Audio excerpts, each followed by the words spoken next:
in this campaign. They'll be conducting overtime enforcement across the state. Our paid media campaign will be kicking off today and run through the end of the month.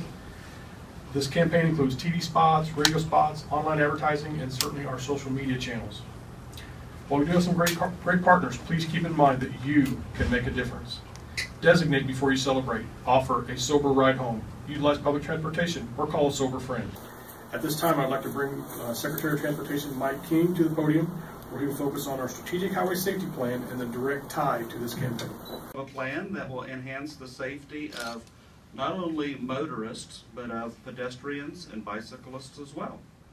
The strategic highway safety plan is a broad-based, coordinated, and scientific approach to reducing highway fatalities and serious injuries on all of our public roads. With that, I'd like to introduce Lieutenant Colonel Randy Moon from the Kansas Highway Patrol to explain the enforcement part of the plan. You drink, you drive, you lose. Mr. Secretary.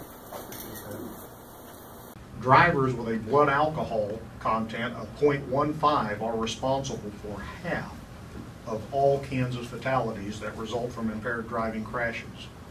And 66% of Kansas impaired driving crashes happen on rural roadways. Too many people think that this won't happen to them. I can tell you how many times as a law enforcement officer I've heard similar statements. But if you take that risk, it can happen to you. And it could also harm any loved ones riding with you or any other innocent travelers. That is why we are dedicated to enforcement such as this, the You Drink, You Drive, You Lose campaign. Now I would like to introduce Chad Kitzman, who is joining us today to share his story and talk about the dangers of what can happen when you choose to drink and drive. They told my family I had about a 1% chance of living through the night.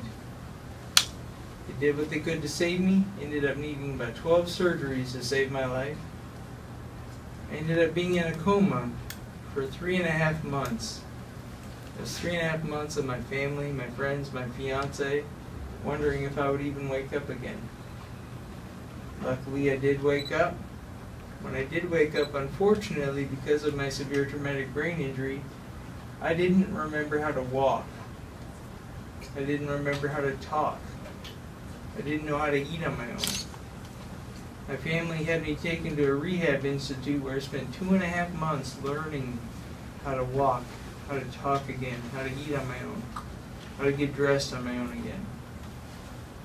After getting done with rehab, went home with Mom and Dad, had some friends and my fiance come over to see me, excited that I was still alive.